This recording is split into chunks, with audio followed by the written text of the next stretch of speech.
My perspective of Mauna Kea is based upon a tradition of oceanic exploration and the legacy of a people who left the safety of the shoreline, sailed away, and discovered the stars. Day 7 of the 30-meter telescope contested case hearing took place on Wednesday at Hilo's Grand Naniloa Hotel Crown Room. There will now be a break in the proceedings, set to resume on November 14th. Hearing officer Ricky Mayamano, expecting the process to be lengthy, has already extended the hearing dates deep into December. Knowing that we have about 85 witnesses altogether that are scheduled to testify, I think right now we're on number 4. So kind of keep the process moving along. She's done those 2 things, and we do appreciate, we do want the process to be fair, but we also want it to be timely. We do appreciate all the efforts made by BLNR to kind of keep this moving along. At the time the decommissioning plan was adopted, there were 13 telescopes operating on Mauna Kea. Wednesday's hearing wrapped up with testimony from University of Hawaii witness Robert McLaren, who spoke about the observatory decommissioning process to be undertaken on Mauna Kea. The decommissioning plan projected that 10 facilities would continue beyond 23 on the assumption that the lease would be extended. Conversely, 4 would be decommissioned and removed by 2033. Those 4 being Caltech Submillimeter Observatory, which I've already mentioned, the Very Long Baseline Array Antenna, UCERT, and one or other of James Clerk Maxwell Telescope and the Submillimeter Array. Starting with 13, 1 would be added, TMT, and 4 would be removed, the ones I just mentioned, leaving 10. None of the 4 to be removed was selected because it would be obsolete. All could remain productive given adequate sponsor support. Rather, they were selected either because of sponsor policy decisions, such as in the case of CSO, or on the basis of a balancing judgment by the university between, on the one hand, the future scientific potential of the facility and its site, and on the other hand, the goal of limiting overall physical presence on the mountain. UH responded to 2 directives from Governor Ige, which bear on this topic. The first was that the 30-meter telescope site is the last new area that will be used for a telescope project. Any other future development would be at an existing site. This commitment was reaffirmed in a November 2015 letter from UH President Lassner to BLNR Chair Suzanne Case, and I believe that's Exhibit A39, that letter. The other response to a directive was that UH committed to decommissioning 3 telescopes by the time 30-meter telescope is operational. One of these is CSO, of which I just said that the decommissioning process has already started. Another is UCERT, and the university has proposed that the 3rd would be Hokukea. This completes my summary. McLaren was then cross-examined by opponents of the TMT project. Based upon these statements, would it still be possible to build new observatories on existing sites? Well, that would be a version of recycling. Okay. Yeah. But yes. Based upon these statements, would it still be possible to build an observatory larger than the footprint of the existing or recycled site? Yes. What are the consequences of decommissioning of the governor's decision to require early decommissioning?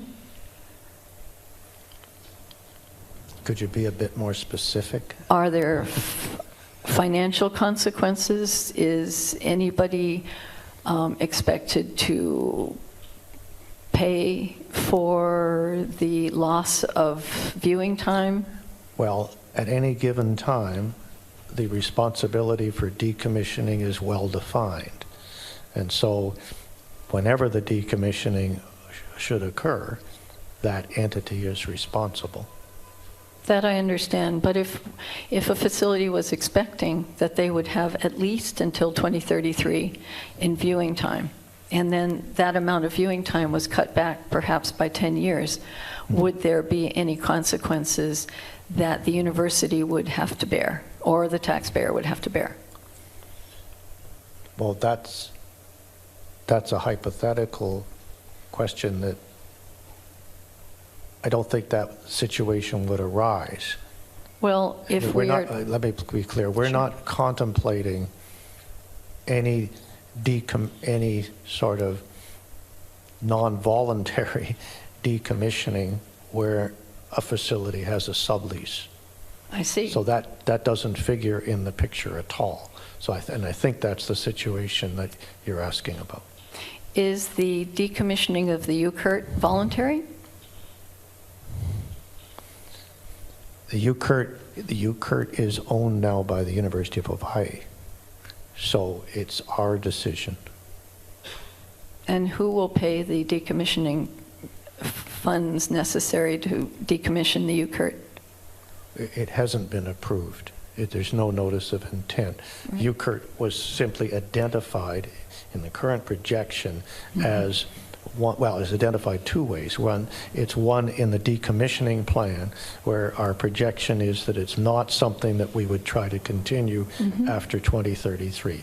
More recently, in response to the governor's request, the university has said that they would prepare to decommission UCURT on the TMT timescale in order to meet that request. But since the university owns the facility, we are free to do that on our own decision. So let me ask again, what entity would be financially responsible for decommissioning the UCURT now that the university owns it? University of Hawaii. I see. And where would they derive those funds? In connection with our agreement with the United Kingdom to terminate their sublease and for the university to acquire ownership, we received funds that were set aside specifically for the purpose of the eventual decommissioning. Okay, well, thank you. Earlier in the day, the university offered a witness who is highly respected by both sides of the contentious TMT issue. But rather the appropriateness to construct another telescope.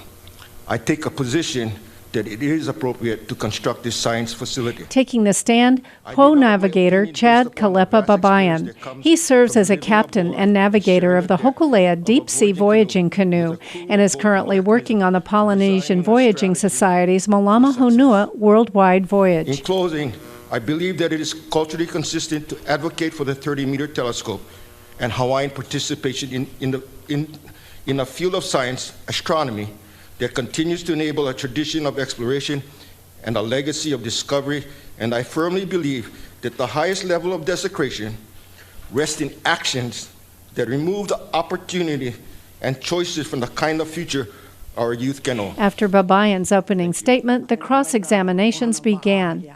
Things moved quickly at first, as two of the original petitioners only had a few quick questions. And we are honored to have you here. I don't know if you know it or not, but we have a very deep relationship, you and me. And the reason is that from 1990 to 1992, I was a member of Wright Bowman Jr.'s crew that constructed the Hawaii Law. Yeah, I recall your participation in the project. And so for me, when you get on that canoe, it makes me feel very, very spiritually and emotionally involved. Let me ask you one question, or start out by asking this question. Have you done any of your ceremonies on Pu'ulilinoi? No, I have not. Pu'upoliahu? No, I have not.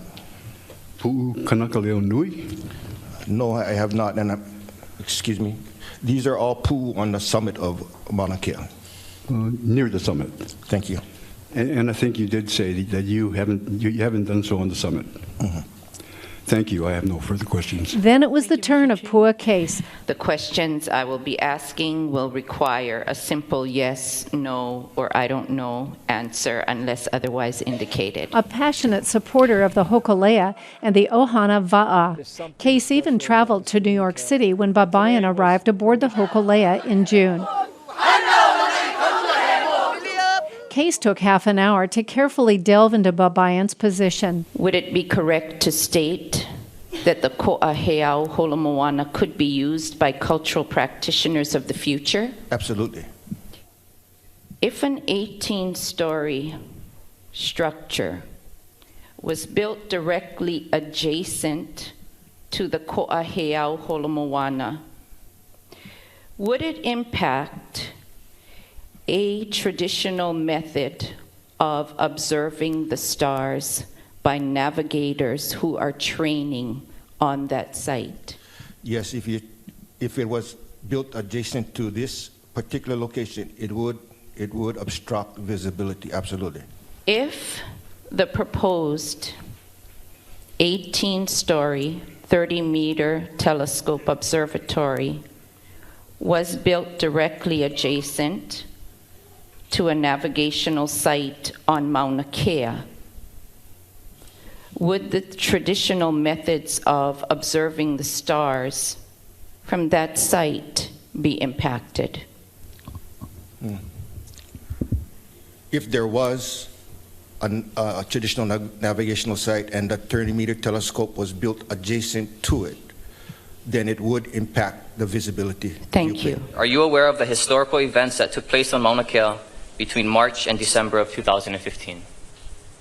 Yes, I was following it on the internet. Kaho'okahi Kanuha also had the chance to ask a few poignant questions, evoking a comparison to the current situation at Standing Rock, North Dakota. Do you believe that the building of the TMT on Mauna Kea is worth many Hawaiians and non-Hawaiians alike getting arrested to protect their sacred Mauna?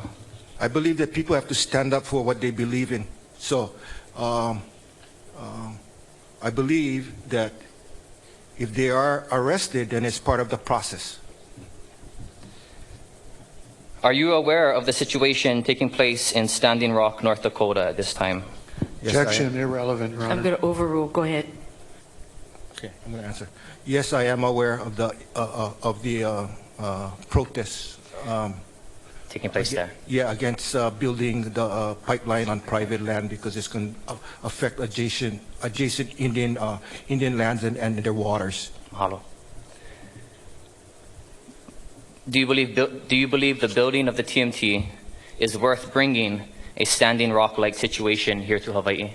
I don't know how to compare. Standing Rock is a separate issue.